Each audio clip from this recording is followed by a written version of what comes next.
پھر تیسری بات نبی علیہ السلام نے فرمائی، من کان یؤمن باللہ والیوم الآخر فلیکرم ضیفہ، کہ جو بندہ اللہ پر اور آخرت کے دن پر ایمان رکھتا ہے اس کو چاہیے کہ مہمان کا اکرام کرے۔ مہمان کا اکرام کرنا، اس کا حکم بہت تاکید کے ساتھ آیا ہے، اور مومن کو چاہیے کہ اکرام ضرور کرے۔ اکرام کہتے ہیں کھڑے ہو کے ملنا، بشاشت سے ملنا، سلام خیریت پوچھنا، ان کو بٹھانا، اور اگر کچھ بھی گھر میں نہ ہو کھانے پینے کا تو فقط پانی ہی پیش کر دیں، مہمان نوازی ہو گئی۔ مہمان نوازی میں تکلفات نہیں کرنے پڑتے۔ اگر کسی بندے نے گھر آئے مہمان کو پانی ہی پیش کر دیا اور اس کو خیر خیریت سے مسکرا کے بٹھا لیا تو اس نے مہمان نوازی کر دی۔ کوشش یہ ہونی چاہیے کہ اللہ نے جو ہمیں رزق دیا ہے اس میں سے ہم کچھ نہ کچھ مہمان کو ضرور کھلائیں کہ یہ اللہ نے ہماری طرف بھجوایا ہے۔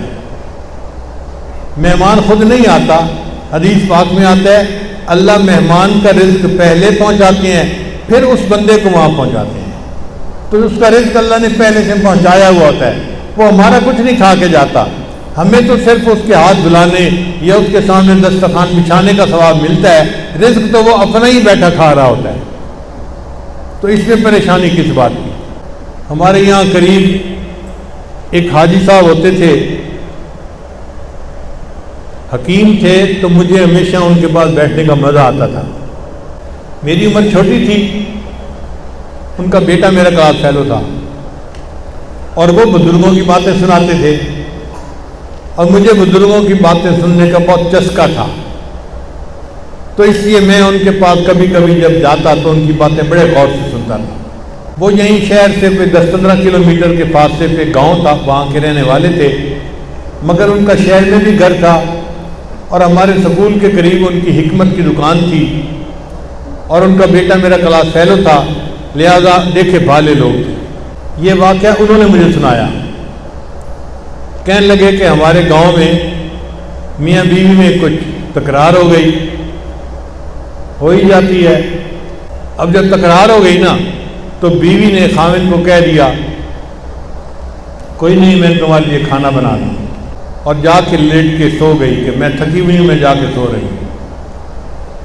اب اتنی دیر میں نا مہمان آ گیا، اس بندے نے مہمان کو بیٹھک میں بٹھایا اور پھر سوچا کہ بھئی مہمان آیا ہے، مجھے کچھ اس کو کھلانا پلانا چاہیے، مگر گھر کے اندر تو کرفیو لگا ہوا تھا، وہاں تو داخل نہیں ہو سکتا تھا۔ اب یہ سوچنے لگا کہ میں کیا کروں۔ اس نے سوچا چلو کوئی بات نہیں، میں لسی کا گلاس لا کے تو پلاتا ہوں نا اس کو، باہر سے آیا ہے بندہ گرمی میں تو اسے کچھ تو پینے کے لیے دوں۔ تو یہ نیت لے کے اٹھا کہ میں اندر جاتا ہوں اور لسی کا گلاس لاتا ہوں اور اس کو پلاتا ہوں۔ اس دوران اسے خیال آیا کہ مہمان تو لسی پینے کی بجائے کھانا کھائے گا، تو میں اس کو کھانا تو پیش کر نہیں سکتا، میں کیا کروں؟ تو اس کے ذہن میں خیال آیا کہ چلو بیوی کا تو موڈ آف ہے، سامنے والے پڑوسی ہمارے بہت محبت کرنے والے ہیں، میں ان سے ایک ریکویسٹ کر دیتا ہوں کہ کھانا وہ بنا دیں۔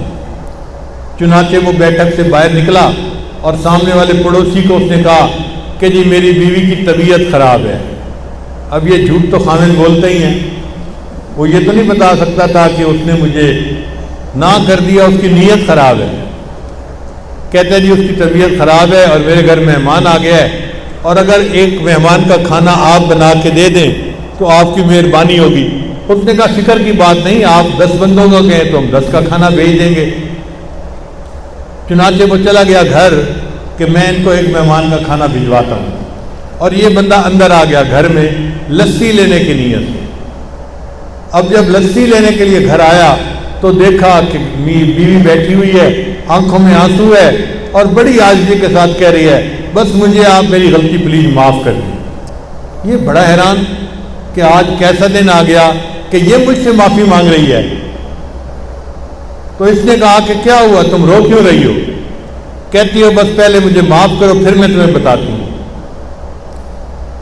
تو اس بندے نے کہا اچھا ٹھیک ہے، پہلے مجھے بتاؤ واقعہ کیا پیش آیا، میں تجھے معاف بھی کر دوں گا۔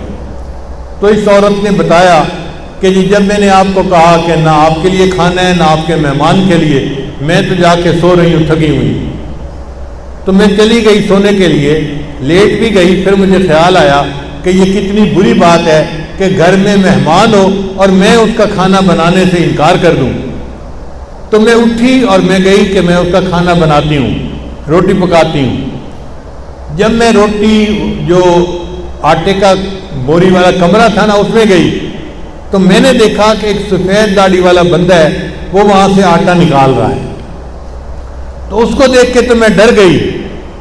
تو جب میں ڈر گئی تو وہ مجھے بوڑھا کہنے لگا کہ بیٹی ڈرو نہیں, یہ تمہارے مہمان کا حصہ تھا جو میں نے یہاں ملایا ہوا تھا, اب یہ تمہارے پڑوس میں جائے گا, وہاں اس کا رزق بنے گا.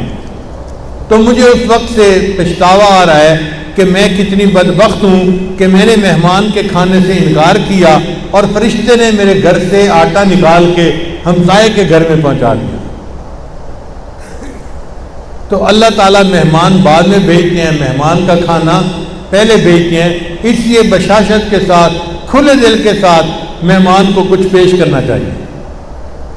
اتنا اکرام کریں, اتنا اکرام کریں کہ جیسے اللہ نے معاذ اللہ کسی رشتہ دار کو بھیج دیا ہے اور ہم اس کا اکرام کر رہے ہیں. اللہ کا کوئی رشتہ دار تو نہیں ہے, نہ کوئی اللہ کا بیٹا ہے, نہ اولاد ہے. اللہ تو اس سے سب سے جو ہے وہ بلند و بالا ہیں, مگر اکرام بندہ ایسے کرے کہ جیسے اللہ کی طرف سے کوئی خاص بندہ آ گیا ہے اور مجھے اس کا اکرام کرنا ہے.